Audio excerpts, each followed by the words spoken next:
yo, what's happening? My good people, my good people. Hello, world. Like to welcome y'all back to the show that's hot with your boy Rob Scott. This is Robs2Cents, baby. What's going on, everybody?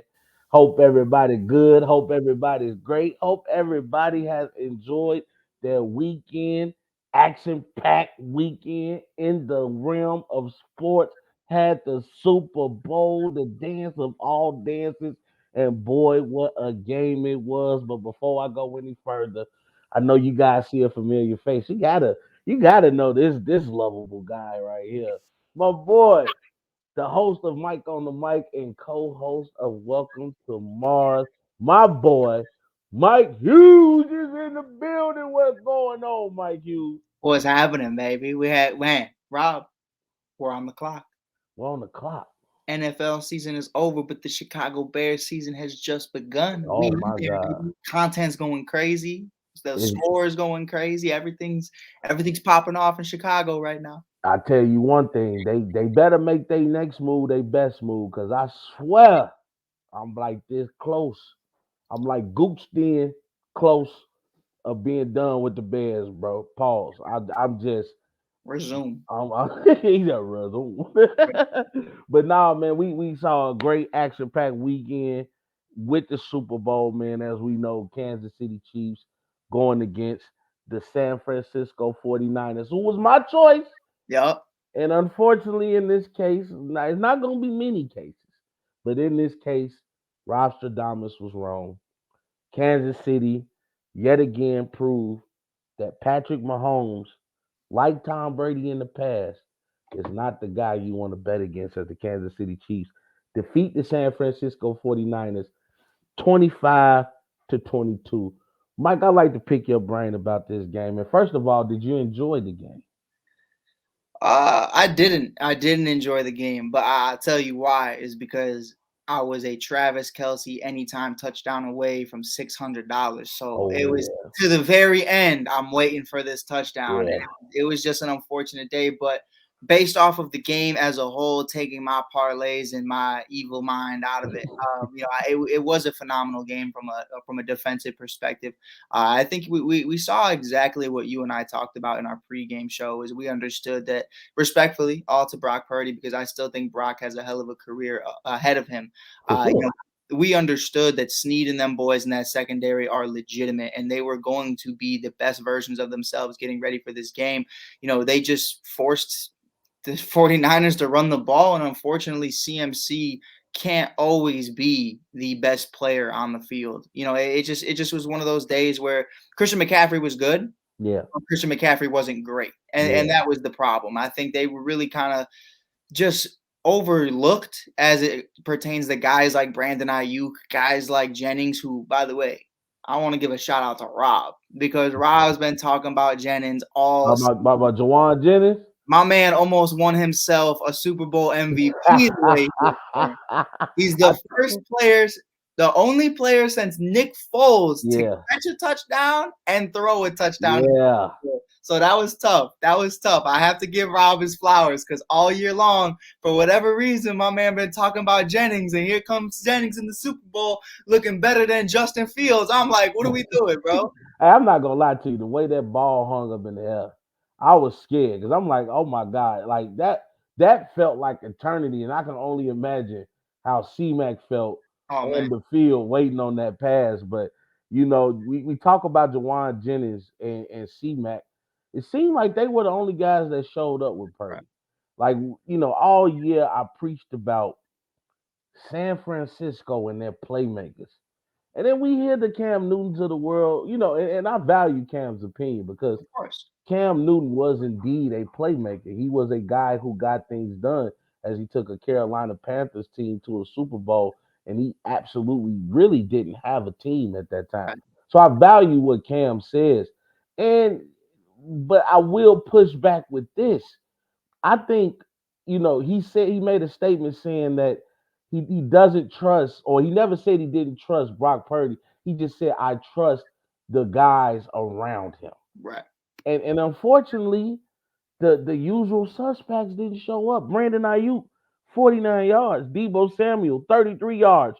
George Kittle, 2 receptions for a grand total of 4 yards. Like, where was the help? And we talk about Brock Purdy, but he's 23 or 38, 255 yards, 1 touchdown, no interceptions. Right. Not putting the ball in harm's way. I believe the Chiefs got 2 turnovers on the 49ers. They both got two apiece on each other, but both of those turnovers came from the botched punt return. Bounced off the guy's leg and he fumbled the ball. And then it came from McCaffrey, who I was shocked fumbled the ball. I think they said it had been since week 3 or something like that since he had a fumble. So It's the you look Super at Bowl, baby. That's how it always you, goes. you look at that and you're like, everybody made such a big deal about, is Brock Purdy a game manager? I don't want to hear any of that. I want people to start giving Brock Purdy his flowers, Right. because if you really look at the game, if you really watch the game, Mahomes' 300 yards was sneaky. I didn't realize he threw for 333 yards. Like, I knew he was rushing for about 60 because I seen him get out of the pocket due to the pressure. But I didn't realize he threw for 300 yards. To me, at that time, as I'm watching in real time, they both played a hell of a game. I wouldn't say Yeah. Mahomes like drastically outplayed Purdy, Yeah. but No, for sure. yeah, For sure. I don't like. Here's my thing. I don't think people view the word game manager the way they should. I see nothing wrong with being a game manager. Game managers can win you championships. Guys who understand how to take care of the football, how to get everybody involved is yes, very sir. key and it's very critical. One of the things about Brock that is obviously different from a Patrick Mahomes, Justin Herbert, Josh Allen, Lamar Jackson, et cetera, et cetera.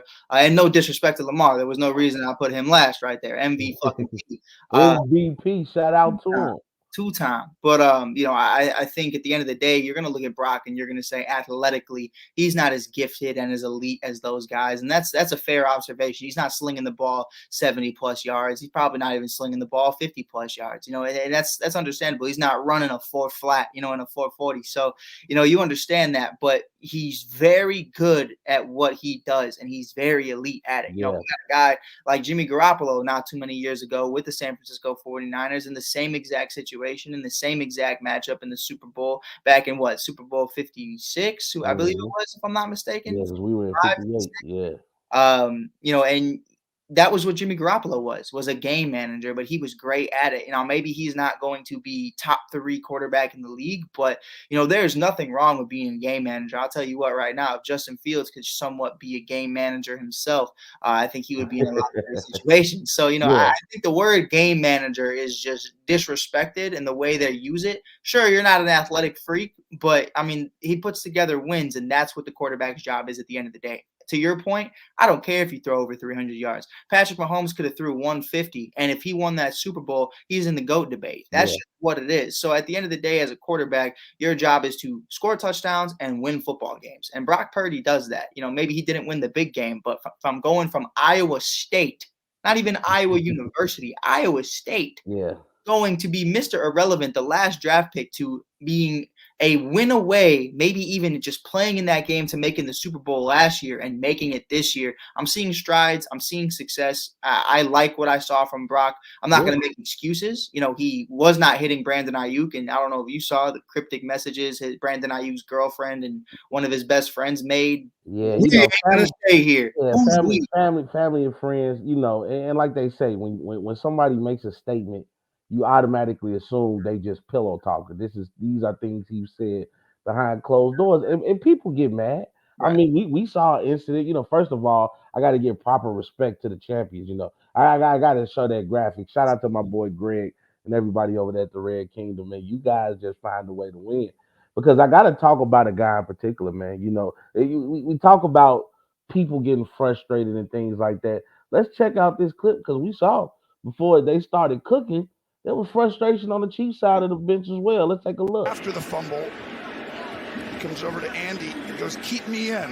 What happened is, on the fumble, he was not in the game. Noah Gray went in, and he had to block. This has become a big subject of a big topic of discussion Right. because a lot of people are like, had this had been any black player or like a Terrell Owens or Yeah. Tyreek Hill, You saw Antonio Brown even tweeted about it. Antonio Brown or AJ Brown. A lot of guys. Antonio Brown said, if that would have been me, y'all would have kicked me out the league. Yeah, and you know what? See what people got to understand when you win, you get tolerated, and not to mention there's a different relationship with Coach Andy Reid and Travis Kelce, because we saw Coach Reid rough up Kelce during the Oakland game. I mean, not Oakland, but Las Vegas game when the Raiders were getting down on the Chiefs. Remember that. You get your act together, and I think that these guys, there's a real brotherhood there, a real camaraderie there. So I didn't look too much into that, but it did kind of wake Travis Kelce up because remember up until that point, he only had like one catch in the first half. 1 yard in the first for half. 1 yard, one catch for 1 yard. And then, he ends the game with 9 receptions for 93 yards. That tells you that the flip was switched. Animals had 100 yards and a half, Rob. Hey, the man went crazy. I mean, Kelce showed remember, this is the same guy that now holds the playoff reception record, beating out the great Jerry Rice. So, anytime you're beating out Jerry Rice, you're doing something right. Not to mention now he's a 3-time champion himself, and he has fought for his right to party. I was waiting for it though. I was waiting for it. This time we got the Las Vegas version. I was rocking with it. I was rocking with it. Las Vegas, baby. He hit a Viva out there. Viva Las Vegas. Him and Taylor Swift were, all lovey-dovey, not just at the game, but also at some Super Bowl party while his brother was sitting at the DJ booth with a Rey Mysterio mask on. Crazy. You can picture that how you want to picture it. But let's talk about the greatness of his quarterback. Right. Because a lot of people doubted this Chiefs team all year. A lot of people said, me and myself included, it's just like I didn't see them even getting back to the Super Bowl. I mean, I didn't think Miami was going to beat them, but we definitely thought Buffalo, is this your year? Is this your chance to finally get one up on the Chiefs? And then for sure when they went against the Ravens, everybody was like, this is a game meant for Lamar Jackson. This is to solidify his MVP season. But Mahomes just does what Mahomes does, and he just continues to amp up his game as the pressure gets amped. I mean, we talk about Patrick Mahomes in this game, 34-46, 333 yards, 2 touchdowns, 1 interception, and also 9 carries for 66 yards. Lead his team in rushing the football, Mike. That's what your guy does. He said, I'm going to put the Chiefs on my back, and we're going to get over the top of Everest yet again. And that's what Mahomes does, man. Let's look at what Mahomes has done in his early career, and I'm going to get your thoughts on this GOAT conversation that they're putting Mahomes in now. Because remember, Mahomes has been in the league for 7 years, 6 years as a starter. We're talking about in 6 years as a starting quarterback for the Kansas City Chiefs, he's been to the AFC Championship 6 times. He's a 3-time Super Bowl champion, 3-time Super Bowl MVP, 2-time NFL regular season MVP, 6-time Pro Bowler, 2-time first team All-Pro, and not to mention he has led the league in receptions at least one of those years. I mean, in touchdown throws one of those years. Remember, he threw for 50 in his first career start. Like that's crazy. Like you throw for 50 touchdowns in your first season as a starter quarterback. Mind you, Rob, check this out. You ready for this? Stuff, man, because I'm just amazed at Mahomes right now, bro. A Chicago Bears quarterback in the history of the Chicago Bears have never even thrown 40 in a single season.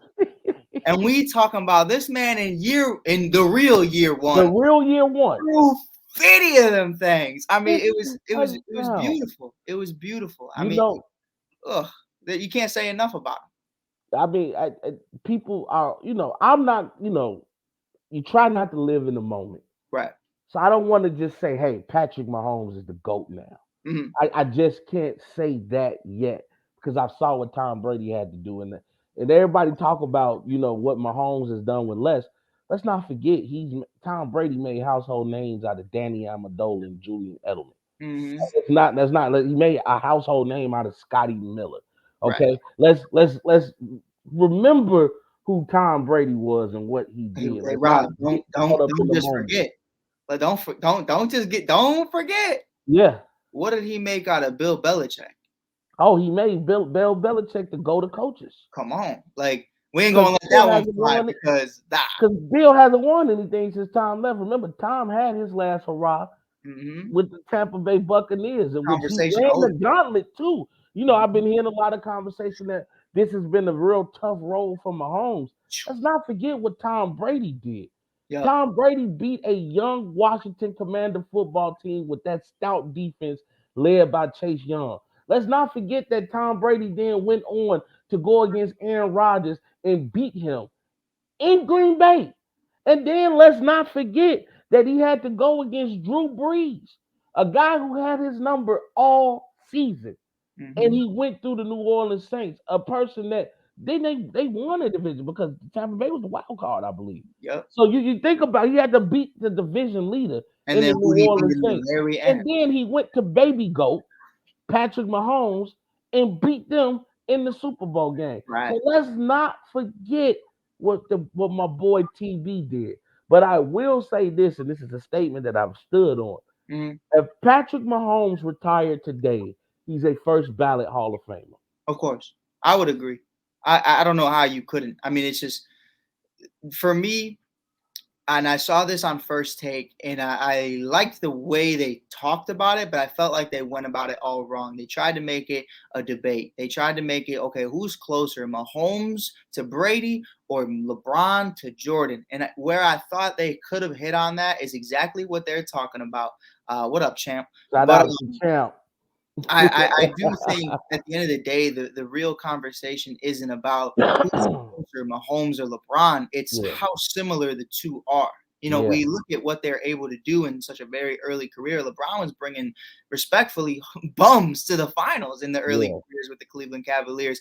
The complete opposite for Patrick Mahomes, to where he has an amazing co-star in Travis Kelce, Andy Reid, Tyreek Hill, Sammy Watkins, even all these different guys, all these different defensive players that we can name. And I feel like he's been able to capitalize on that very early on in his career. What I want to compare is this, because I think it's interesting. I compare it to Kobe coming into the league. Okay, you get a little three-peat. What's your second chapter going to look like? Yeah. That's where I'm interested. Mahomes said it. We have a young team. Rice is young. Pacheco's young. All these cats are young. Really, the only ones that aren't young are Travis Kelce and Andy Reid. But not to mention the defense is young. The defense is young. They got some cats to pay, but I think they can get that figured out. But, you got to decide between Christian Jones and Snead. And I think if I'm them, I pick Snead. But honestly, the way that Kansas City has been able to manipulate the cap. Yep. It's all about players that's willing to play the long game and continue winning. Because the more you win, you're getting money on top of the money that you're already stacking up for your contract. Think about bonuses, endorsements. I mean, we talk about the impact of Taylor Swift. She's garnished over $350 million.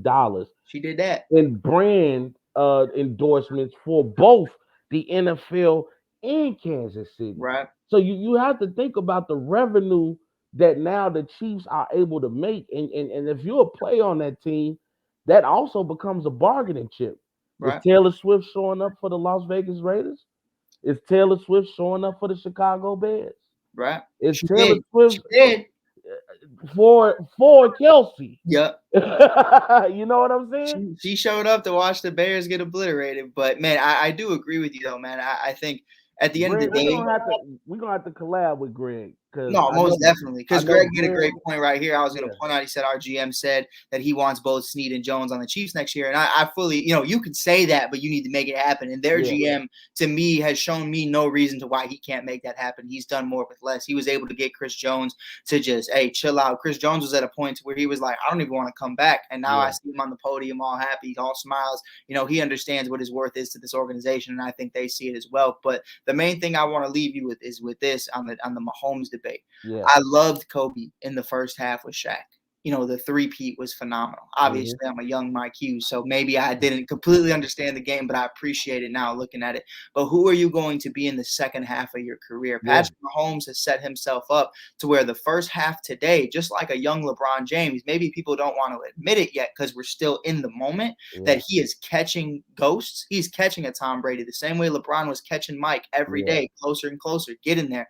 We didn't want to talk about it back then, but 20 years later, it's very close. And some people even say he's already passed him. And I think that's exactly where Pat is right now. Pat's in this place to where it's like, we all understand he's here and he's hitting these accolades and he's hitting everything he needs to hit. So I think if you give it the next chapter of Mahomes' career from 30 on, if he gets you 2-3 more rings, I think to me the conversation is over because he's going to beat Tom Brady in touchdowns. He's going to beat him in all-time yards, everything. I would imagine if everything goes the way we expect it to go, I would imagine he completely dominates on all cylinders. So I think that next chapter to me, Travis Kelce will be gone. Maybe Reed is gone. Maybe all these cats are gone. Well, they got a chance for the three-peat.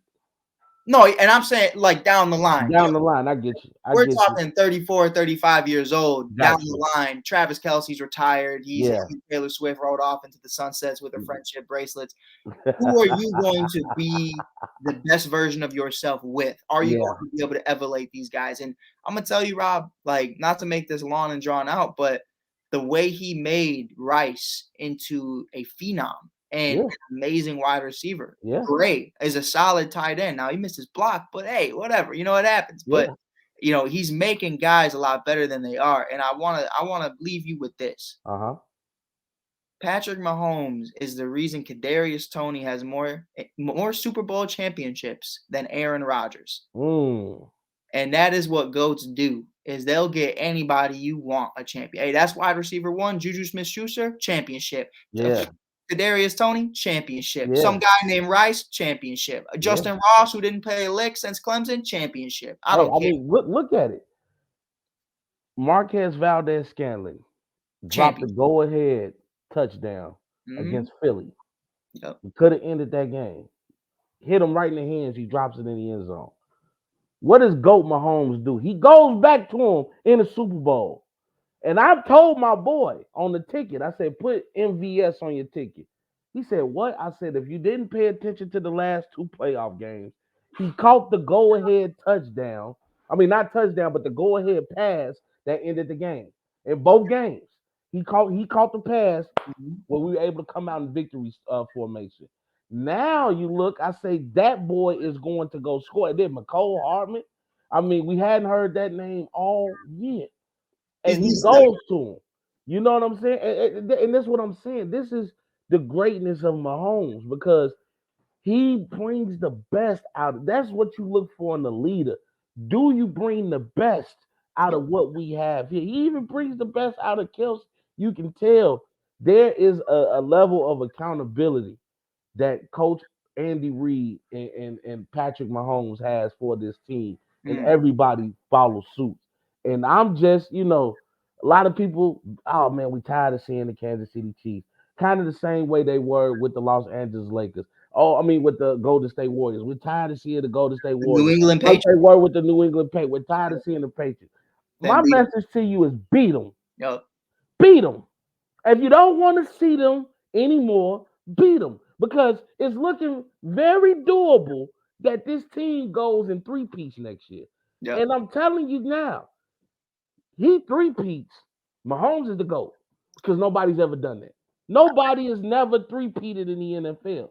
So you're talking about a guy who took a team, because I'm already giving him credit for taking this team to the Super Bowl. Like I told Greg, like if he can win with this team, this dude is a dog for real. And you look at what Mahomes is just, he's still young. He's only 28 years old. He got plenty of football left. In his prime, to be honest. This is crazy. It feels like he's been in his prime since he's been a starter. Out there, but athletically, like from a, let's get some science in here. From a biological standpoint, man, he's in his athletic prime at the age of 27, 28. And the man won an MVP at what, 23, 24? Yeah, man, Like that's crazy. we talking like is it gonna get better, Rob? Like Yeah, that's the scary thing. And it's like to me at the end of the day, I'm kind of geeked over our little take earlier. Like he is following in the steps of a Kobe Bryant. He is mirroring the Tom Brady. Like let's let this sink in. I want this for all our EA Sports fans, all our guys who grew up playing Madden. I know Rob was on the sticks. I was on the sticks. You know it. Pause. Now resume. But I think at the end of the day, man, we all had questions. Man, why are there two guys on the Madden cover? Why is there Brady and Mahomes? Why not just pick one? That's why. 4 or 5 years later, they low key got the hardest Madden cover ever in that one. Like those are two GOATs, and everybody was like, it's too soon. And just like we talked about in an early LeBron James, people didn't want to tell him, hey, nah, he's not Jordan. Nah. 20 years later, what's the conversation, Rob? Yeah, that GOAT talk. Exactly. GOAT talk. I mean, they done jumped him over Kobe. Same way they kind of jumped Mahomes over Montana. All them guys. Over Montana, but I think it's his level of difficulty. Like you look at Peyton Manning when he won the Super Bowl with the Bears, you know, he had Marvin Harrison Jr. You had Reggie Jackson. You had Reggie Wayne. I'm sorry, not Reggie Jackson. You know, you had all these guys. You know, Edinger and all these guys. Like you had some beast on that team.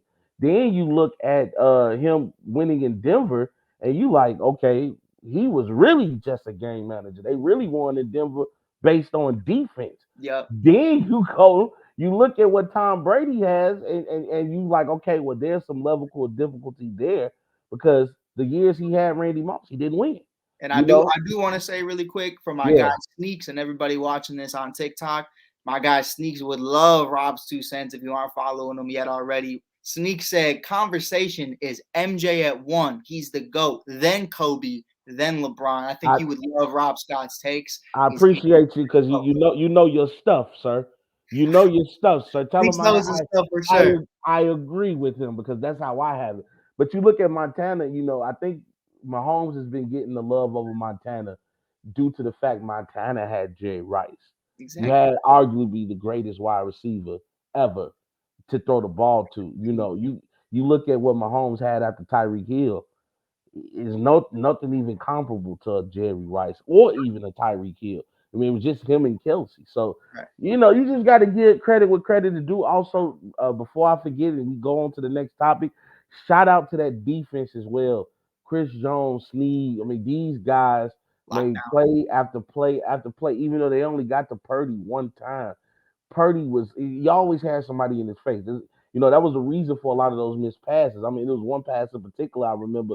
Ayuk is wide open, but the fact that Chris Jones comes in like a missile, you know, it's like either get the ball out your hand or you finna get this hurt. You know what I'm saying? And you know, Rob, Purdy made a business decision. Can I pick your brain real quick before we get out of here with the NFL? Yeah, we got Kyle Shanahan in a situation where he's 0-3 in the Super Bowl. Yeah. Lost once to Tom Brady, lost twice to Patrick Mahomes, and both times his quarterbacks were Jimmy Garoppolo, Matt Ryan, and no disrespect to Matt Ryan, MVP season. And then you obviously have Brock Purdy. So where are you at right now as it pertains to Kyle Shanahan as a coach? Is he ever going to be on the hot seat because he can't get the big one finished? It's kind of hard to say that because, you know, it's any given Sunday. But if you got a guy that constantly has you at least in contention at the end of the year, it's really hard to go away from that. You know what I mean? Like, I get it. Like, it's like you can't win the big one. But then, you know, before you lost to the GOATs. You lost to GOATs. You lost to Tom Brady and Patrick Mahomes.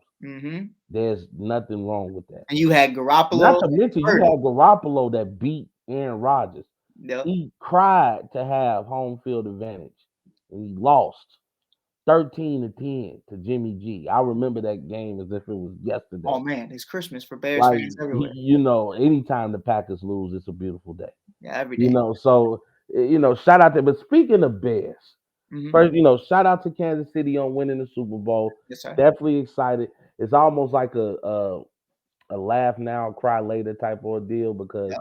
now football is gone and we gotta wait. But as you said, the Bears season has just begun because now they're on the clock. What are they gonna do? But speaking of Bears, and I'm glad Mike reminded me of this, we have to give a shout out to three former Chicago Bears that made the Hall of Fame. Yes, And sir. my boy Steve Mongo McMichael. Shout out to Mongo, as a lot of people don't know, was in WCW, and he was one of them. He was one of the four horsemen. So shout out to my boy Mongo. Also, shout out to our former defensive end, Julius Peppers, who is now in the NFL Hall of Fame. And of course, the Windy City Flyer himself, the man who made magic happen, the guy, the only man to score a opening drive field goal. Opening drive kick return in a Super Bowl. We talking about the Magic Man himself, Devin Heston. It was about damn time. The best kick punt returner in NFL history. No disrespect to Coach Prime. We know what Deion Sanders was, but Devin Hester was something different. I mean, he was who we thought he was. And that boy Devin Hester is now an NFL Hall of Famer. Talk to me, Mike. Show that Bear Pride. How you feeling about that, baby? Man, first, man, like, listen, no disrespect to Pep, no disrespect to Hess, but like, this was all about Mongo to me. This was all about Mongo, and I think like I get like a little emotional even talking about it because it's like it's one of those things where we've watched time and time again. Kobe doesn't get his statue until he passes away. Kobe doesn't get recognition by the world until he passes away, and we've Yeah. seen so many others come before and after who haven't gotten the recognition they deserved until after they passed away. And we all know Mongo is battling one hell of a disease right now, and he's fighting his ass off. He said he's gonna stay alive though. He said, I'm gonna see this shit through. I'm gonna get my Hey, damn Hall of I Fame. believe him. His His mom. wife had to, accept it on his behalf, but the fact that he's able to lay eyes on that man, it's beautiful. Yeah, it's a beautiful thing, and we understand Mongo's time is very short.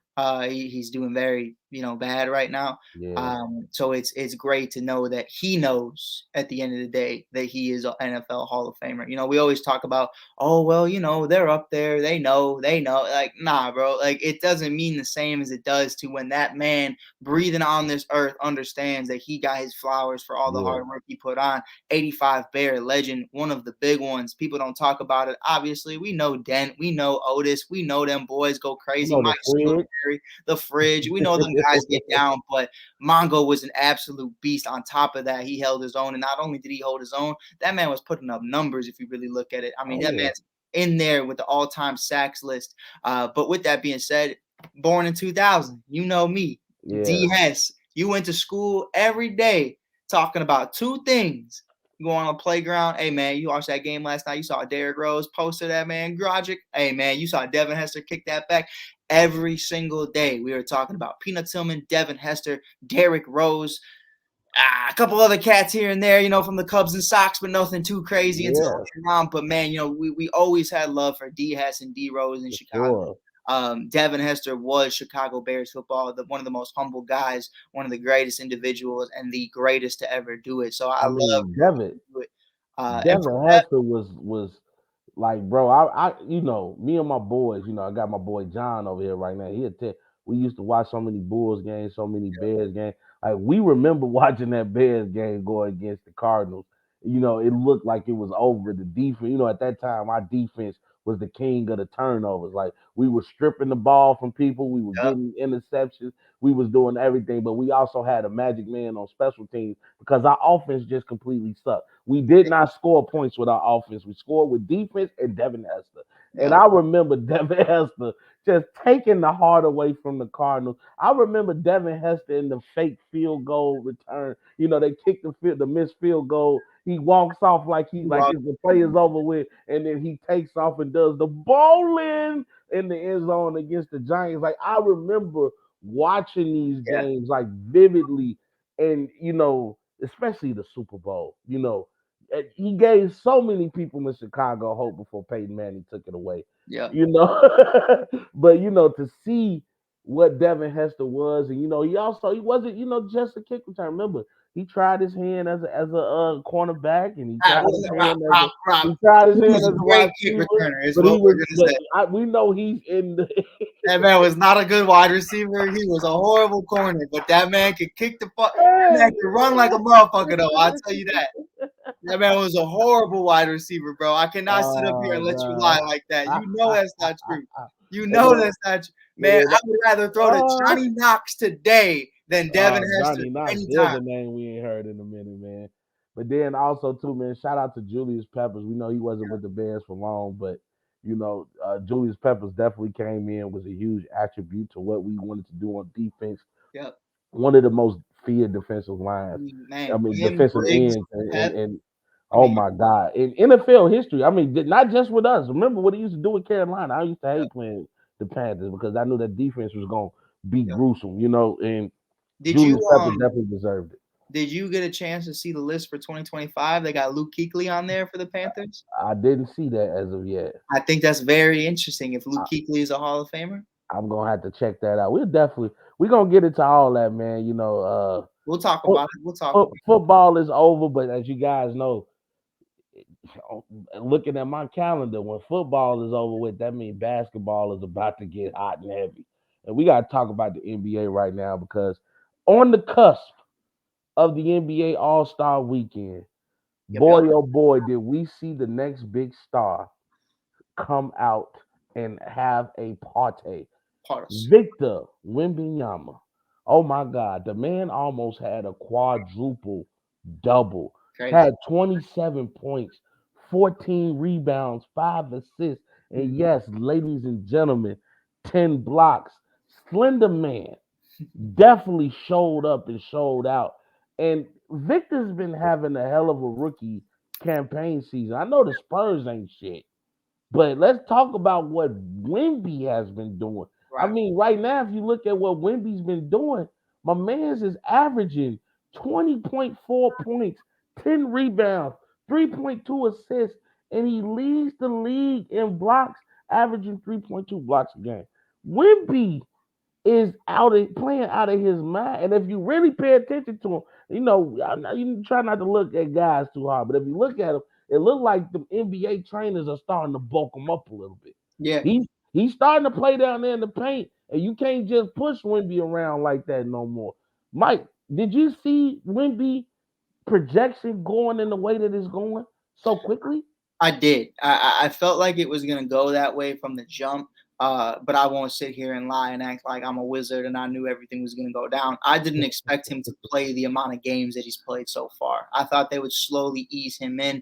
That, like you said, that size coming into the league. I mean, Slenderman is not just a nickname. It truly is what his dietitian and his doctor say when he walks in the room. That's Slenderman. But he has been able to stay healthy, and that was one of my biggest questions. We've seen guys like Giannis. We've seen guys, like the Antetokounmpos and all these other big guys, the Shaquille O'Neals come into the world, and are they going to be able to stay healthy? The unicorns, the Kristaps Porzingis, we don't know.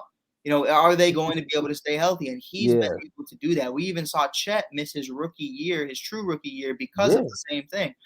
Victor's been able to do that at an amazing level. Now, what we saw in Summer League was a Victor that was not NBA ready, but he quickly started to figure things out. He is going tick for tack. Really, the coming out party for me was earlier in the year against OKC in that Chet versus Wemby, one of those first matchups. I don't know if it was the first one or the second one. That was really when I started to see him start to figure things out a little bit. I believe that was earlier in October, November. But he's just been an absolute monster. To have a triple-double with 10 blocks is absolutely insane. Last person to do that was a former Spur. Yeah, I mean, David Robinson. Crazy. The Admiral. So, like, you think about who's had him under his wing with Tim Duncan. Those boys have been taking him under his wing, making sure that he's doing all the right things. Which, Rob, you've talked about it before with Roquan Smith, how important it is for a guy like Ray Lewis to be in your ear. I mean, he's in one of probably the greatest franchises right now. Crap franchise overall, as of late. Even the roster, they are horrible. But you have great legends and great people in your ear, along with Greg Popovich, to really be able to make you the best version of yourself. So I think really the sky is the limit. I mean, the kid, he's definitely right now front runner for Rookie of the Year. A lot of people are saying that maybe he should have been an all-star with the way that he's been playing. I mean, if you look at him, man, Wemby's been hooping this year. Wemby's been hooping, and who would you take? Would you put him at the 4? Or would you put him at the 5? I mean, you could possibly, if you're looking at the West, which we're gonna get into in a sec. Right. We'll want to have that conversation when we get to the All-Star. Yeah, because I'll be able to take a look at it. But you can argue that he can replace AD. Sure.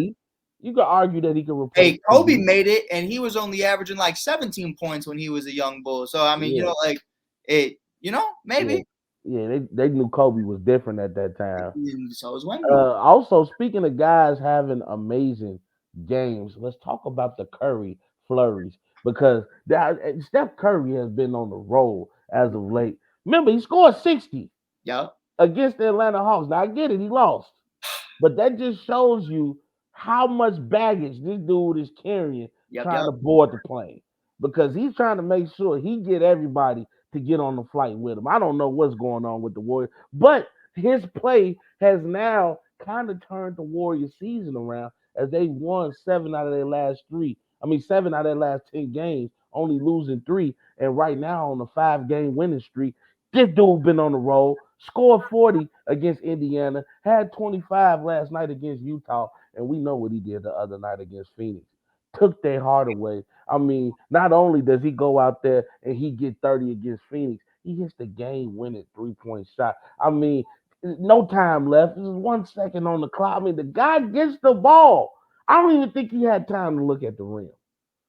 Did you see the distance he shot the ball at? Yeah. 20. I mean, nobody can do that. All I could do was comment on Instagram and simply put video game. Like, that is not fair. To be like, I get it that he's the greatest shooter we've ever seen, but that is not fair. It's like, dude, I don't care how many shots you get up in the gym. That is God given. No, for like sure. we at the point now, it's like God blessed that man and says, you know what? I'm gonna give you the touch of the angels. And then every time you shoot this jumper, it's wet. I just don't know what it is. I mean, Steph continues to amaze me, even at he's 35 now? Like, even at age 35, which is typically kind of old for an NBA player, he is still miles and miles ahead of the competition. I mean, this dude, Steph, is amazing, man. Mike, talk about it, man. What the impact, not only that he's had on the Warriors, but the impact he's had on the game. You look at teams nowadays shooting 30 3-point shots, 40 3-point shots. It's unheard of. Mm-hmm. I think Steph has made everybody think that they're him. That's when you know you're good, right? When you can look at a player and you say, damn, he make that look easy, that I think I could do it. That's when you know you're looking at greatness. Because let me tell you, you can't take your ass out there and do what he's doing. Most definitely. I really feel like, and I want you to, if you're listening to this from home, I want you to listen to the whole thing I say. Don't just clip it and say that Steph was under him prior, pause. But, I think Steph is in his Damian Lillard era right now. Yeah. And what I mean by that is the man's going out of his mind, but it's just not translating to winning basketball. And I get what you're saying. I get exactly what you're saying. Yeah. Now, that's a good comparison. CJ wasn't a bum, Nurkic wasn't a bum, but it just wasn't enough. And now we're starting to see that with Clay. We're starting to see that with Wiggs. We're starting to see that with Loon Dog and all them random white boys that could shoot threes that Steve Kerr randomly finds in the second round. But he just finds them, because if you look at what DiVincenzo's doing right now for New York, that's ridiculous. That's bona fide. That's ridiculous, bro. Before we continue with Kerr, I just want you to know this man's averaging like 30 points over the last 5 games. The kid's a monster, and I know the Warriors miss him. But, I think we're at this point, Rob, where it's like, we start to have these conversations about, like, how much longer can you keep this up? How much longer can you continue to do this until, something breaks? Whether that's you wanting out or the organization calling for a rebuild and just having to force their hand. But what we're watching right now is Steph Curry in a master class.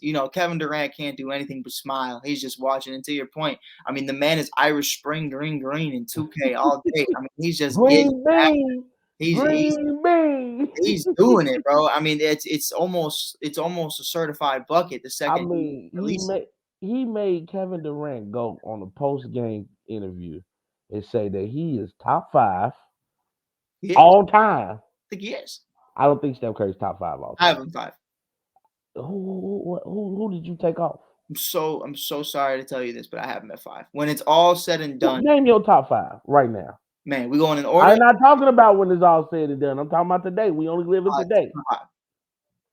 Because I'll tell you, I'm gonna make you Mr. Consistent. You ready for this? Yeah. You cannot tell me Patrick Mahomes is the GOAT if he isn't finished. So you can't tell me that you have Patrick Mahomes as the greatest quarterback of all time, but you can't have Steph Curry. I don't have him as the GOAT. I just told you that Tom Brady's still the GOAT. I just had a whole argument of why I still say. I said I'm not gonna live in the moment. He on his way. He's knocking at the next door. year, he's the GOAT. Yeah, no, if he wins a 3-peat, that's something nobody's ever done. What Steph Curry's doing something no one's ever done. Yeah, he's shooting the ball, but that's different. Basketball different from football. Steph Curry top 5. Oh, he's not even the top point I'll give you Michael. I'll give you LeBron, Kobe, Magic, Curry. He's not better than Shaq, bro. Not right now. If Shaq, not right now. Shaq is still top 5, bro. He's the most dominant. I love Shaq. One of my favorite players ever. But I just can't. Shout out to Shaq too tonight, man. He's getting his jersey retired in Orlando. So now he will be joining, I think, only 4 players that's ever had that jersey retired in 3 different places. Because he had his jersey retired with Miami and with the Lakers. So now Orlando, and remember, he won his Rookie of the Year with Orlando. Took him to 2 finals. Unfortunately, he went up against. They went to 1 final, 1 Eastern Conference final. Unfortunately, went against the Dream, and the King, got in that ass. That's just what they did. But King pause, yeah, for sure. But Akeem had an awesome supporting cast. I mean, Kenny the Jet Smith, Sam Cassell. He knew. He said, "Mike." It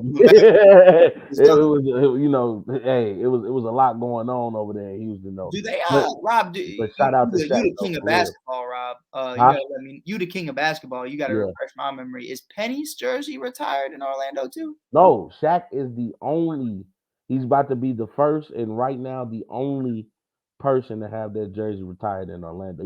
Penny's coming next. You think Penny's coming for real? Or you think they're going to short him because the way it ended? Penny should.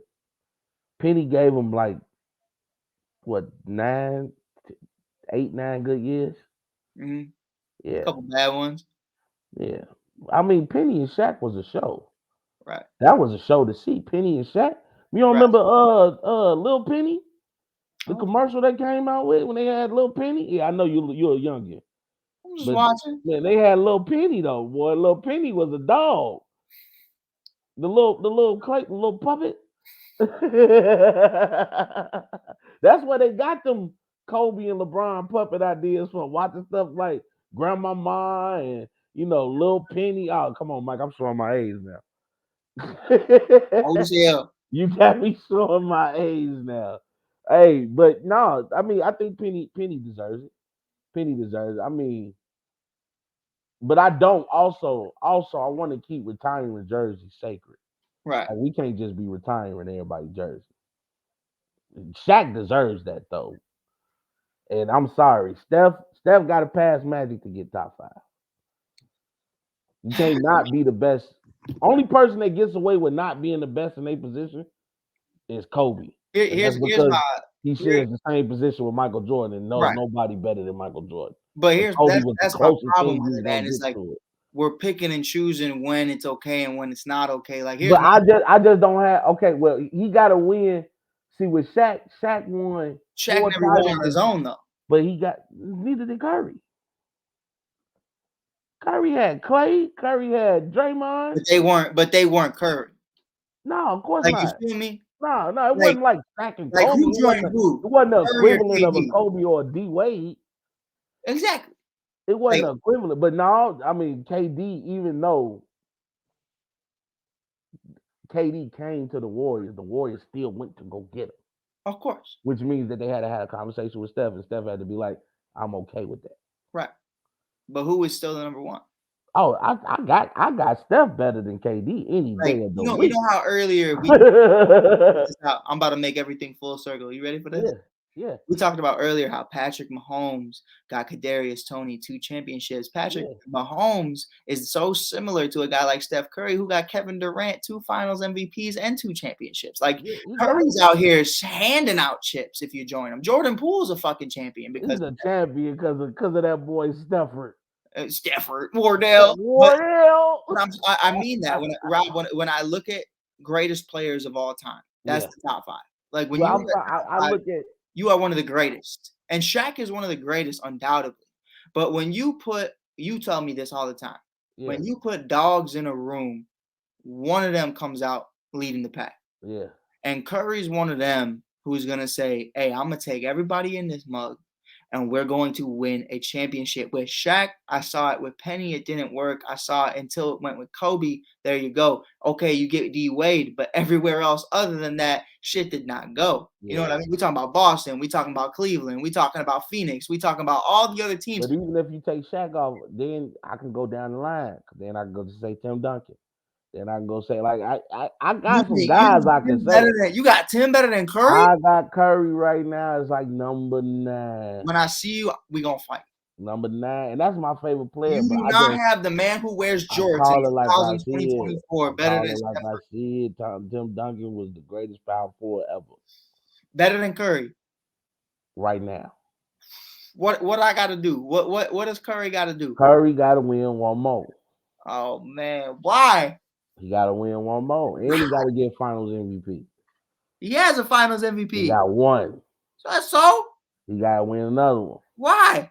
Because that's just my criteria. All right. That's fair. Okay. That's my criteria. He got, what tipped the scale almost is the fact that he got 2 league MVPs, 1 unanimous. He's the only player to ever get a unanimous MVP. Right. You know what I'm saying? But let's be real. How many times Mike or LeBron could have won unanimous MVP? People just be hating. Like I could think of at least 4 years Mike could have won unanimous MVP. Especially during the 96-97 season when they went 72 sure. And I knew the only there's no way in hell that he didn't win unanimous MVP. Isaiah Thomas was the only person that didn't vote for him. I know that. I can believe that. I definitely can believe that. Isaiah was like, they were like, Isaiah who? Not Mike. Oh, okay. Anybody but Mike. Okay. I can believe that, man. All right, man. Let's keep going, man. Stacey King. I don't give a fuck. Hey, let's keep going. But Steph is definitely top 10 all time. And definitely, goes without saying, the best shooter ever. Right. Ever. Like, we've never seen a guy like Steph Curry. And I'm going to tell you the truth. The best center ever? The best center ever. So how, like Rob Scott said, how can you not be the best at your position but be top 5? That's a good question. Yeah, he is. I got Shaq over Kareem because I don't believe Kareem would have got all those accolades had he not got Magic. Like Shaq was still carrying the Magic. It was the deep playoff runs. For sure. You know what I'm saying? So I got to give Shaq credit where credit is due. And then not to mention when he finally got a coach that understood how to use him and he got a player like Kobe that at that time figuring out saying, okay, let me get this dude the ball. I mean, the numbers Shaq was putting up during that 3-peat for the Lakers was silly numbers, bro. Dude was having like 34 and 15, 3 blocks. You know what I'm saying? And people don't realize when Shaq was younger, Shaq was athletic as hell. Yep. Shaq was this dude was dribbling up the court, doing one-man fast breaks by himself. I'm like, what you gonna do? Jump in front of his big ass? That beer gut just got 28. That's what it was. Hey, no, I think Hollywood got the Shaq. Hollywood is a different animal, bro. That's a different animal. You got to think. Look what it did to Wilt. It did to Magic. Even though I think Magic is different because Magic, but Magic got a chance to change. I would say Magic was always kind of like. You got to think about that. Hollywood, without Hollywood, do he catch HIV? You get what I'm saying? Like you I, got I would access to a say, lot of stuff out there in Hollywood. I would Hollywood say, is different if you're rich. yeah, and not to play that game because I know it's a touchy subject for some No, but people. I'm just saying Hollywood is Yeah, different if you're rich. I would say without the NBA, he wouldn't have. Like, Think you know what I about mean? Like, that level of fame, I think Magic was always going to be Magic at the end of the day. yeah, He was but Magic before he was he Magic. wasn't gonna be that Magic in Milwaukee. Right. But I think, he would still have his circle of whoever was still with him, the groupies, all that. Like it was just gonna come with that. I don't know. He was always gonna be a dog, no I matter beg where. to differ because the thing is, I said Kareem needed Magic. Magic needed Kareem too. 100%. and he needed Worthy and Michael Cooper and Byron Scott. Yep. He needed every last one of them because Pat Riley. that's how you do Showtime. Pat Riley, baby, don't forget Pat Riley. Oh, you can't forget about Pat. Pat in the Mafia. I really every time I see Pat, I think about Goodfellas. We're gonna keep hanging out more and more. You're gonna learn the Italian ways. Maybe we don't talk about those things. We don't talk about them much. We don't talk. There is no. We're in the waste management business. Is what it is. I'm in the olive oil business. Mm-hmm. It's just a friend of ours. He's just a friend of mine. Hey, friend of you, friend of me. Hey man, AllStar Weekend. Yes, sir. Weekend, baby. We gotta talk about AllStar Weekend, man. Let's look at these rosters real quick for the East and the West. At West, for your All-Star starters, you got Luka Doncic, Kevin Durant, my boy SGA, Shai Gilgeous-Alexander, who's been playing out his mind this year, and of course the King LeBron James. Lastly mentioned, two-time MVP, reigning, defending NBA champion, Nikola Jokic. We look at the reserves, man, coming out the bench for his first time in his career in the All-Star game. Steph Curry, Devin Booker, Anthony Davis, Anthony Edwards, Paul George, Kawhi Leonard once again an All-Star, and Cat. I hate to say his name like that, but Cat, you know what? Cat been hooping this year. My boy did have 64 points. And then on the east side of things, man, we look at the Eastern Conference starters led by my boy Giannis Antetokounmpo, Joel Embiid, Tyrese Halliburton, Damian Lillard, Jason Tatum. And coming off the bench, you're going to have my boy Bam Adebayo, first-time All-Star selection, Paolo Banchero, Jaylen Brown, Jalen Brunson, Tyrese Maxey, Spider Mitchell, and Julius Randle. And of course, Julius Randle and Joel Embiid are both injured right now. So they will have Trae Young and Scotty Barnes as all-star replacements. Let's talk about it, Mike. How do you feel about those selections? And give me a prediction. Who do you think wins? As you know, the All-Star game has now went back to its classic tradition of East versus West. This is just going to be a battle of the conferences. Who's better? Talk to me, Mike. Well, first, I think now that we've seen the full list and I've had a minute to look at the stats, right now you're looking at Karl-Anthony Towns on the year. It has 22-8 versus Victor Wembanyama's 20-10. Obviously, I'm one of those cats who's going to count into the blocks. The blocks are very important. Wemby's killing it on the blocks. Leading the league in blocks. I would say if you put both of them on the Spurs, let's say both, maybe Victor's in Minnesota and let's say Cat's in San Antonio, whatever. I would say the only reason that Karl-Anthony Towns is an all-star over Victor Wembanyama right now is because of the simple fact that the Minnesota Timberwolves are having so much success. I might have to give that to Wemby, Rob. He's playing with Ant-Man. Ant-Man, I hate to, I'm not going to do it. He was getting cooked by Jordan last night. And he got cooked by Paul George, too. You see him cross him up. Paul George was cooking last night. That boy Paul George was cooking. The Clippers, I think they're one of the scarier teams in the West. I told you that before. But you know what, though? My only gripe would be that nobody from the Kings made it. I think Sabonis had a real big chance of being in the All-Star game. I mean, this dude is leading the league right now in triple-doubles this season. You talk about my boys, De'Aaron Fox, who's, continuing to make huge strides. being counted as one of the best point guards in the league today. I was disappointed in that fact. I think you kind of could have left Anthony Davis off. To me, he's been up Ooh, and down this year. You could have left Carl Anthony Towns off. To me, he's been up and down this year. But you know what it is, what it is. And I like if you look at the East, I don't really have a gripe with the East. My only problem would have been Damian Lillard shouldn't have started, but is what of it course is. the fans get the 50% total of that voting process Do you would for the you would you starter. say all right? So I want I to would have started Jalen Brunson, like Oh, for no, sure, for like sure. Jalen Brunson deserves Like to be a to starter. me, I think why they gave him that was because for years, you had Steph Curry starting above you, and he's never been an All-Star starter. So I think they Yeah, kind of wanted to give him that nod for the one time, I just to get say, it. I get it, I get it, but but I if agree with you you, look at what Jalen Brunson has done with this dog, New York Knicks team, dog. I mean, New York has been playing out of his mind. Of course, DiVincenzo's been there to help. I love the moves that they just made.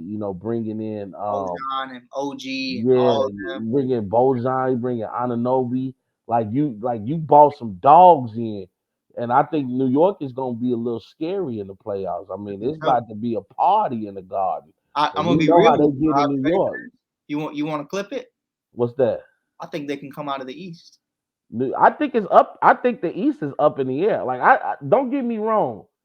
Boston is scary. Of Like course. if Porzingis is there and healthy, that's Right. gonna be a hard team to beat because Porzingis to me brings the best out of Boston with the way he can stretch the floor, the way he can bang down low, like he does stuff Al Horford can't do.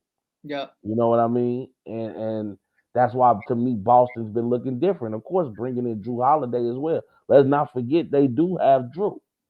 But I mean, but if you look at the West is scary close. It's scary close. Like it's really gonna come down to the wire, which I'm also a little bit happy about because now teams won't be resting players towards the end Yeah. of the season because you're gonna be jockeying for position.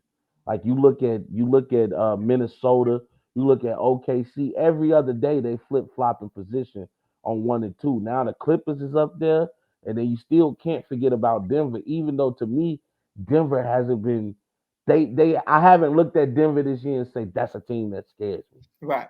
But I But think, when you have such a long season, yeah, especially the season that they had last year, you're yeah, kind of at that point to where it's like, yeah, maybe we do chill out in the regular season and we just try to get healthy and we just try to be the best versions of ourselves until we get to the playoffs. I think Jokic has been such a different animal when it comes to the playoffs. I see a lot of yeah, games where you can kind of tell he's out there because he has to be, but yeah. he's definitely taking nights off. And I think that's something that we've seen time and time again with Joel Embiid, and we've also seen from a guy like Nikola Jokic is, you're not going to get 35 minutes every single night and their best versions of themselves, triple doubles left and right. Like it's For just not sure. going to happen. So I think I agree with you. Like we haven't seen them be the best versions of themselves, but I Yeah, also think at the same time, we have to understand that they have such a bigger picture. We talked about that about Miami is, Jimmy yeah. Butler and the Miami Heat do not give a single flying F about the regular season. And that's just point blank period. Kind of how the Warriors had started turning into as well. But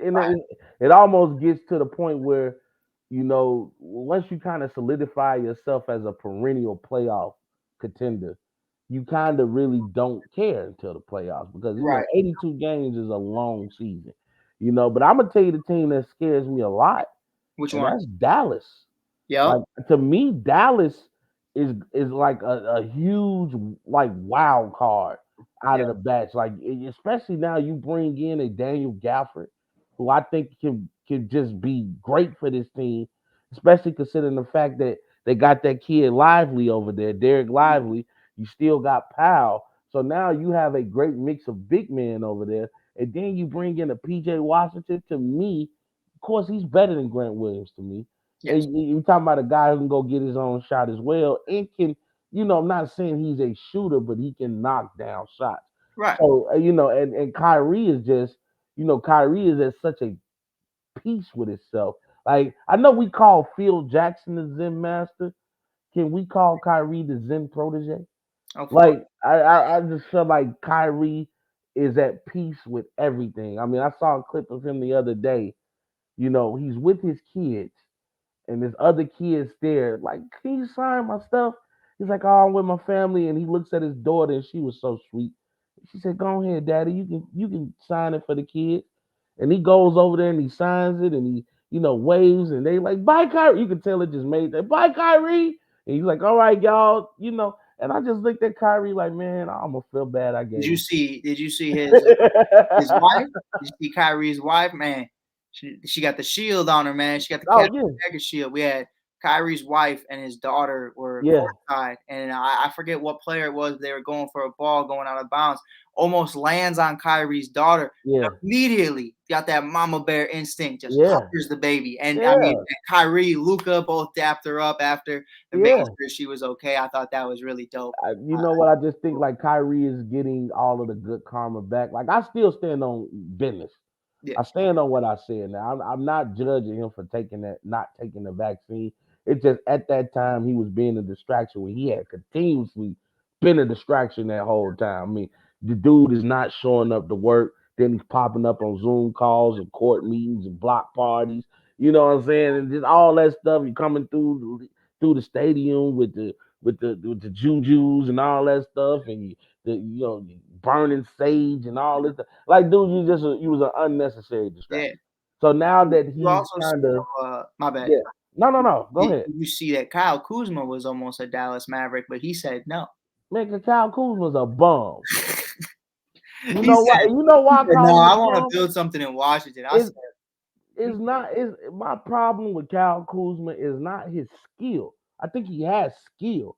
Like, he has the potential to be a really good player. right, But Kyle Kuzma is a bum because of his mentality. of course. Like, he's just like Jordan Poole. He's like, well, I won my ring already. No, they got you because of your championship experience. To give it to these young boys, pause. You know what I'm saying? But to give your knowledge to these young guys and to get them at a championship level. So for you to just go in there and be like, well, I got my money in my ring already. You's a bum, bro. Yeah, You's no, a bum. I don't want to hear that. that's really where I was with it. We talked about that earlier this morning in our little group chat. Yeah. I was like, I understand that a lot of Washington fans are going to be like, wow, that's so love that he wanted to stay here and he wants to build something in Washington. But the way I really read it was like, the responsibility isn't there right now in Yeah. Washington. And you can just go out there every night, get 14 points, and people are going to be happy about it because they're going to be, well, maybe next year, well, in a couple years, rather than you go into the Dallas Mavericks organization, you go back to the Lakers, you go to the Boston Celtics or the Milwaukee Bucks, and they are demanding greatness from you every single night. You got to be Yeah. on your P's and Q's when you're on a championship caliber team. Guys like Jimmy Butler, guys like Giannis, guys like LeBron are going to eat you alive. And, Yeah. that's one of the biggest reasons to why he's in where he's at. Guys like that get sent to Washington for a reason, except for Yeah. Chris Paul. That was just business. Sorry, CP. They got him up out of there though. They had to do what they had to do. They got him up out of there, man. Look, before we end, I just got two more things to stop about. First, let me get your prediction. I'm going with the West to win the All-Star game. I just think it's too much talent over there. I'm very excited to see the dunk combinations that they're gonna be throwing, the lobs they're gonna be throwing to Anthony Edwards. I'm very excited about what we're gonna see in that All-Star game. Of course, you got LeBron over there is gonna be trying to get every accolade he can before he finally calls it quits. And then you got Luka over there. I mean, we talking about the quiet assassin who can really change the course of this game. And of course, they got the greatest shooter of all time also coming off that bench. And also, I got love for D Book, who needs to step it up a little bit in this play. But we know what D Book is capable of. I just feel like it's too much talent on that Western Conference team. What about you? Well, I'll tell you what. I'll give you my MVP of the All-Star game, and I'll give you the winner. I think the West Coast wins it, and I think Anthony Edwards is your All-Star MVP. I think this is his coming out party to the. I think this is a young Kobe Bryant in the league with his first All-Star game. The pass, the lob from Kevin Garnett. I mean, beautiful. I mean, we all know the famous dunk. I think this is Anthony Edwards' coming out party at the All-Star game. You're surrounded around greatness, like you said, LeBron James, just like Kobe had Michael, just like Kobe had Mutombo, and a bunch of other greats in there, Kevin Garnett's of the world. He has young co-stars there as well. So I think It's gonna be a lot of fun. I think it's gonna It be is. really dope, and I have Anthony Edwards winning All-Star MVP. It is. I'm gonna give my MVP too. So you going with the West, of course, Of course. as well to win, and I got Luka. Oh, Luka is gonna win not only his first All-Star MVP, gonna finish the regular season and win regular season I'm with you MVP. there. That was my pick for the jump. I'm right. Hey, my boy Luka, he been acting different this year. Mhm. He been acting real And different. Rob, to that point, 'cause you and I were on a show. Luka I think it was Mars. Magic. Were we on Mars or were we on Robs2Cents where I said that, we are just a couple games away from Joel Embiid not being eligible for the This All-Star was game? on Mars. We was on Mars. And that is official now that he is no longer Yeah, eligible he's not. for Yeah, the he's All-Star. no longer eligible, man. So to me, it's Luka's award to lose. Yeah. I think SGA is still in that conversation. I Yeah. think he's had a little bit of a cooling off. But the Mavs keep doing what they're doing, playing great team ball. You got Luka going for 70. I mean, how could you not? Yeah. And speaking of All-Star, of course, I'm not too excited about the All-Star festivities. Not all of them. The dunk About the G contest. League dunk contest? Dunk contest, I'm a little weary about. Hopefully, McClung, he comes out there and he puts on an amazing show. I'm a little excited about the 3-point contest. See if Cat can defend his title. But I'm excited about this 3-point contest. Yes, sir. Steph versus Sabrina, aka Lady Mamba, and I wish somebody would try to steal my nickname for her because I dubbed her Lady Mamba due to her relationship with Kobe. And everybody who knows me knows that Sabrina Nescu, Lady Mamba nickname, was given to her by yours truly, Big Rob. I'm very excited about this 3-point contest. I mean, she holds the record over men and women for most points scored in a 3-point contest at 37 out of 40 possible points. I mean, I'm gonna be showing the clip later in the video of the week, just because I wanted people to really see how she dominated that 3-point contest. Now the rule states that she's gonna be shooting from WNBA range, and Steph is gonna be shooting from NBA And I regulation believe range. she will have the WNBA ball and he'll have Yeah, the NBA ball. yeah, but it's definitely we talking about the best shooting woman versus the best shooter man, and they're gonna have a shootout, as Soldier Boy would say. Shootout, shootout. It's about to go crazy. Yeah, look, I know the old stuff and I know the new stuff. I guess that's old too. So Soldier Boy ain't that old. Come on. It's Drake. Drake? No. But of course, I gotta ride my boy Steph. Like I think he's gonna have fun with this. It's gonna be a great competitive game. Great competitive contest, I should say. I think Sabrina's gonna bring it though, and you know what? I like that they're including the WNBA in this All-Star Weekend, making it more inclusive because it's still an NBA family. Right. Whether you throw the W in front of it or not. This is a basketball brotherhood and sisterhood, and they need to include these young ladies in this weekend, bring more exposure to the brand, the WNBA, and let people see that these women can ball because I'm excited. I mean, WNBA is only going to get better and better. You're talking about Caitlin Clark entering into that league. You're talking about Angel Reese. You're talking about Juju Watkins. I mean, Paige Beckers. That girl Juju been on a goddamn tail as of late. I mean, she has been going crazy. I mean, woo! And we know what them ladies over there in South Carolina doing. So this brand is only gonna get better because we got some certified ballers about to become professional women players. So I'm definitely excited about this matchup. Might talk about it a little bit before we get out of here. Yeah, man, I think it's gonna be dope. I know Sabrina's a little busy right now with Team USA. I'm sure she's mad excited as well. Yeah. It's gonna be a lot of fun to see what she's able to do with Steph Curry. I think it's gonna be really dope and a really great interaction. Obviously, we've been wanting to see that. The NBA actually give credit to maybe not the stepbrother, stepsister of the NBA, but you want them to all be viewed as equals, and that's how they're viewing this. We talked to Ice Cube last year about it. We talked about how we want them to acknowledge the big three. We want the NBA Yeah. to be able to do that, and they don't want that. So the fact that we're not seeing a rivalry between the two rather than an embracement of, hey, man, Yeah. these are women in collegiate sports, women of professional sports, and they are doing it at a higher power, and we've Yeah. seen the Asia Wilsons of the world, the Brianna Mhm. Stewarts, the Alyssa Thomases, the Sabrina Ionescu's, the Kelsey Plums. I think it's You know really my dope. girl. You know who my girl is? Come on. Diana. Come on. 30 AT Diana. is crazy. DT is Hey, crazy. But Diana she's in Taurasi USA is a right now. I dog. grew up with them. And she's got Kai now, so it's okay. But shout out Kai. I know Kai doing her Yeah, thing man. as Shout well. out to Kalia Copper, man, for sure, man. We definitely gonna miss you over here with the sky, for sure. I don't want to talk about it right now. Hey, I get it though. Hey, and if y'all don't know, for all my followers, if you into women's sports, what I'm saying, my boy Mike Hughes, he does the damn thing, covers the Chicago Sky.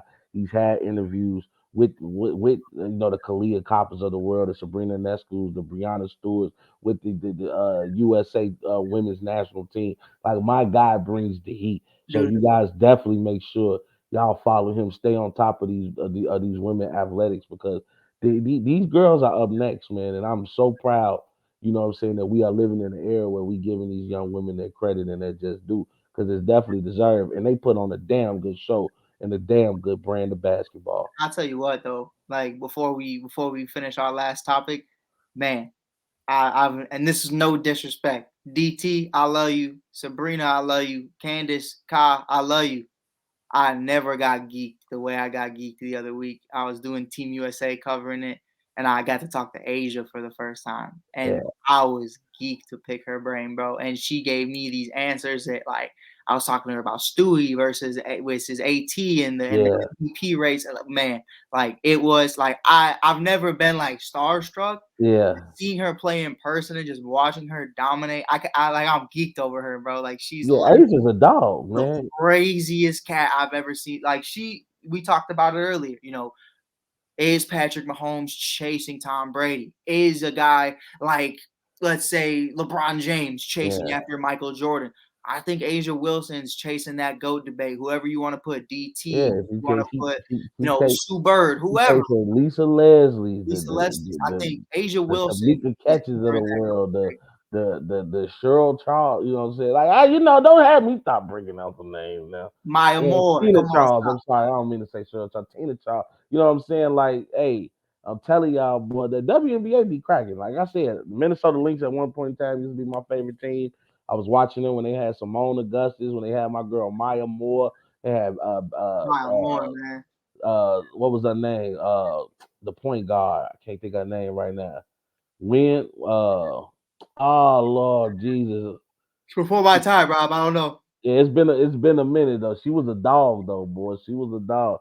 That whole team was some killers, man. Yeah. Like Minnesota used to be some killers. I used to call Yeah. Maya Moore the Lady Mellow. She just had a mellow type game though. But yeah, man, definitely excited about AllStar Weekend. Me and Mike working on some things behind the scenes, so stay tuned. We don't want to put it out there until it happens, but if it happens, it will be fun, man. So stay tuned. Before we get up out of here, man, gotta talk a little boxing, man. Please, please, it's my Devin favorite topic tonight. Devin Haney has announced that him and Ryan Garcia will be fighting on 4/20, ladies and gentlemen, of this year. This is an anticipated bout. These guys have been talking back and forth.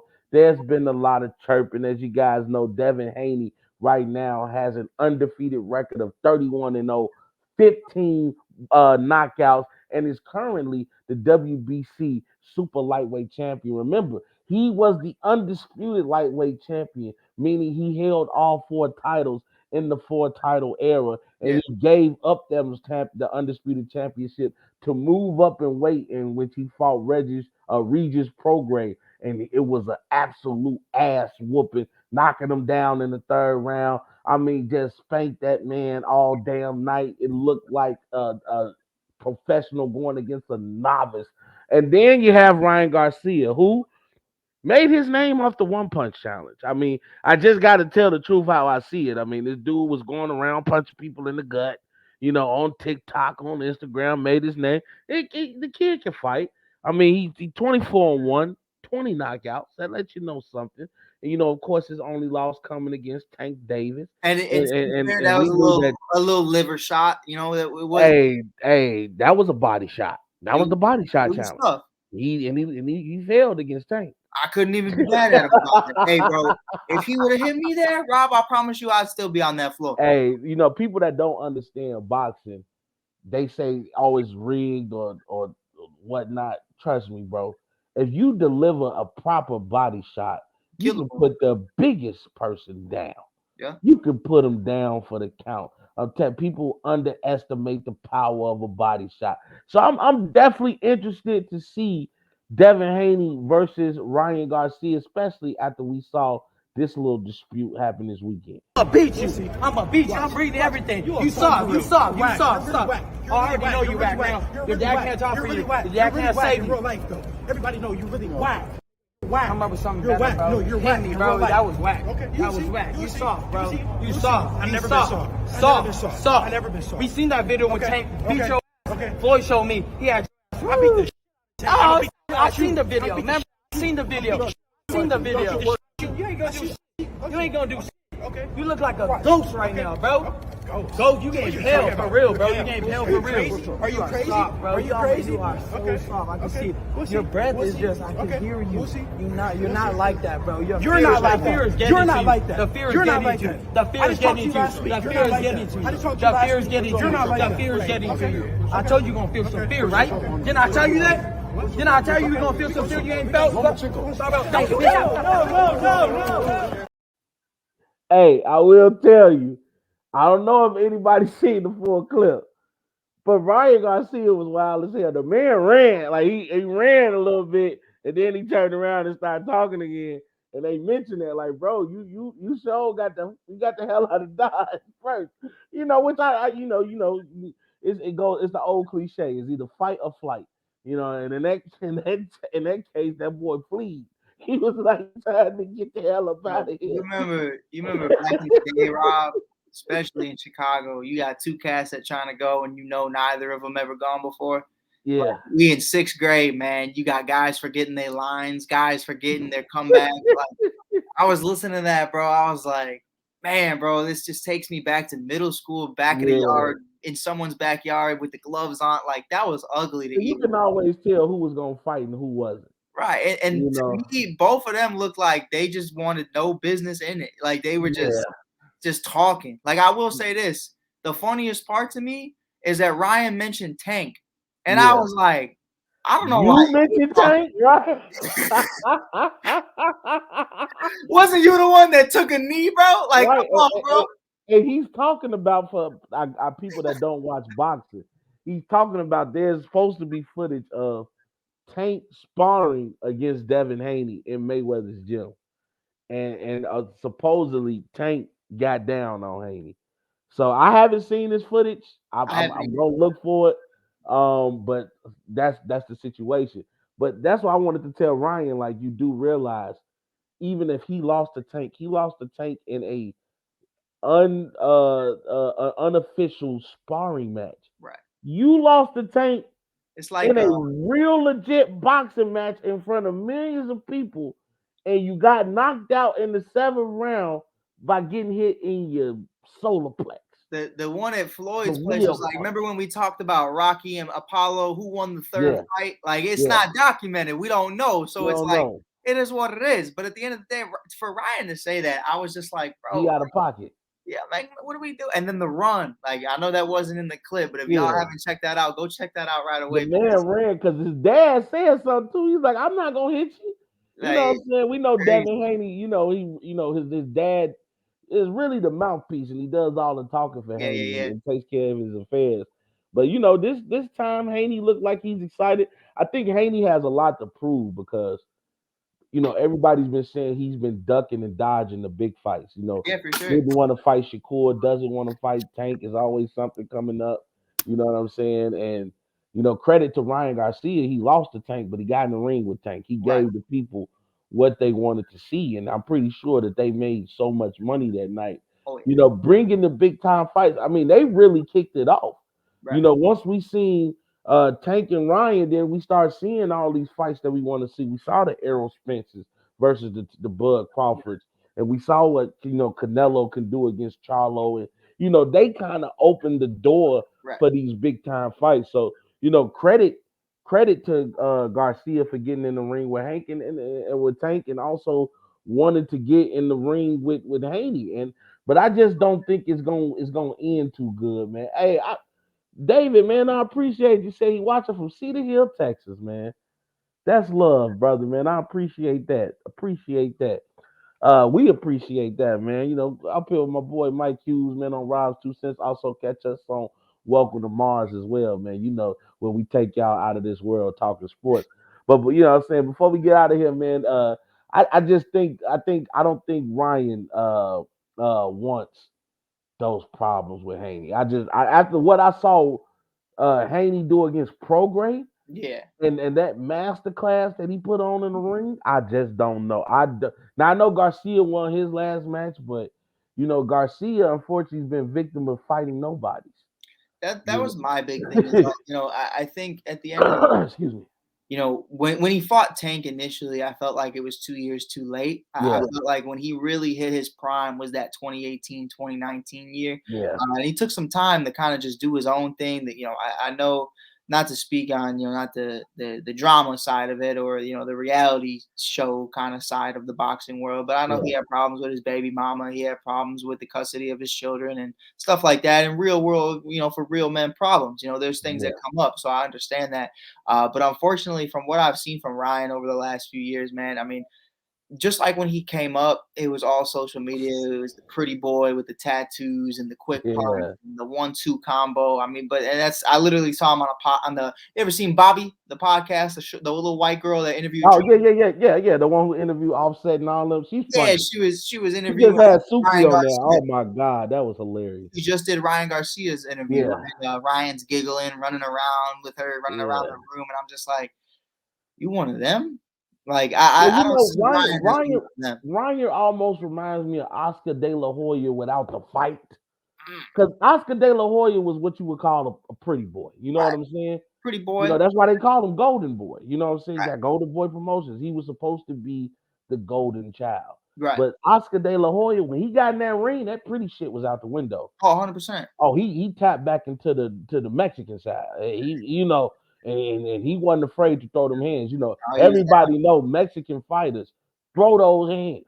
Yep. And I don't care what you say about the Mexican people. When they come to that boxing, they like to box. You know what I'm saying? I'll give it to them, man. You know what I'm saying? Hell, Mayweather was smart. This is why the Mexicans didn't like Mayweather so much, because Mayweather understood the marketing was with, going and beating the Mexicans because they were the top fighters. Shout out to, the Robert Guerreros of the world, the Oscar De La Hoyas of the world. Like, these guys are legit fighters. So, Mayweather, now turns it into Cinco de Mayweather, and he would fight Mexicans every May 5th and getting down on their ass. You know what I'm saying? So, shout out to Canelo, one of the greatest Mexican fighters we've ever seen. You know what I'm saying? So, and it was hard as hell to believe that dude was Mexican. I'm like, how you look Irish, but you sound like you from, Buenos Aires. I don't know where you from, Lord.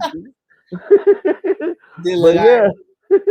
Hey, but man, this has been my show, ladies and gentlemen, man.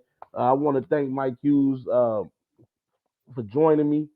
We was able to keep him this time for the full show, man. I hope you had a good time, Mike. Coming up on Robs2Cents, and of course, you guys know you can catch us on Welcome to Mars. We come on when we come on, goddamn it. You know what I'm saying? We like kids. You never know when we gonna come on. But maybe for tomorrow night, maybe Thursday night, one of those 2 nights. Yeah. We might. Valentine's Day is tomorrow. Rob and I got obligations. You got to kick it with the, a man that doesn't spend time with his family could never consider himself a real man. Oh, boy, I just hit you with that Godfather, boy. They call me young Rob Corleone. Rob and I got a date. Double date. Double date. Hey, but now also, too, man, again, catch my boy Mike on the mic. Catch him on, I don't know if do we still call it Skytown, or what we calling it now? We in a weird limbo spot with Skytown. As of right now, it's the Skyline, baby. All right, so catch him on Skyline. And then Mike, he just, also, man, follow his TikTok. My boy's at 15,000 follows right now and building 16,000 now, man. My boy has went into the new year and went crazy. Follow me on all social media platforms. Robs2Cents, you know we here. As you guys know, before we get out of here, I always like to do a video of the week. And my video of the week this week will be Sabrina Ionescu. As I talked about Lady Mamba and what she's done in the three-point contest, I don't think you guys really understand how she dominated that contest. So I got the clip of her final round for you, in which she got 37 out of 40 points. Let's watch.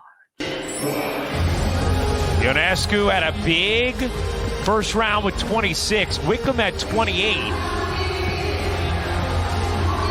Gosh, it looks so easy, It Ryan. does. Well, one of the things Sabrina's talked about shooting this year for the Liberty is she's never had this many open shots before in her career. Obviously, Breanna Stewart creates that gravity, and it's created a lot of practice for shots like that. She just cashed in on the entire money ball rack and the starry ball. Sabrina Ionescu is putting up a monster final round. Wow! She cannot miss. Whoa! Sabrina Ionescu! My goodness! Ionescu on fire! This is ridiculous! Has this arena buzzing! Finally misses. She's already up to 31 in the corner. This is incredible. Sabrina Ionescu, you bet! The greatest performance we have ever seen in this contest, and it is not even close. For Sabrina Ionescu, she's over the lead with 37 points. Y'all saw that white boy at the end look just like me. That was crazy. Yes, that was Mike from the Shore. That was from Jay-Z. Crazy. Hey, but that just shows you, man.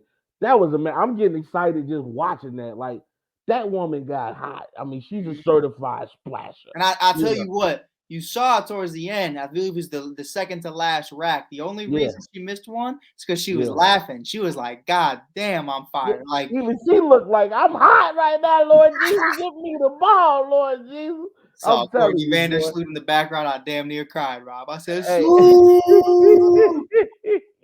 Hey, that's my show, ladies and gentlemen, man. I appreciate all the love, man, all the comments, all the love, all the likes, all the shares, man.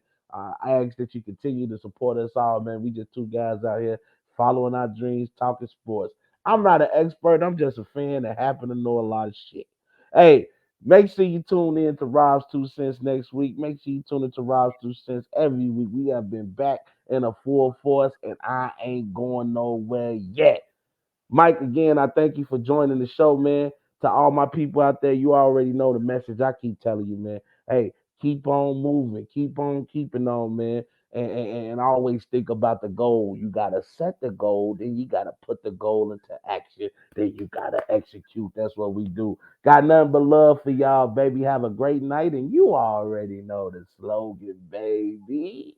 We go! There's a bigger fight going on. There's a much bigger agenda than the streets. And I know sometimes it's hard to see that far in front of us, but we have to look past the illusions, look past the delusions of grandeur, and look at the bigger picture. We need to become better versions of ourselves each and every day. Fight for what you believe in. Because if you stand for nothing, you'll fall for anything. We just getting started, baby. You guys know the slogan now. Hope you all have a great evening. And we got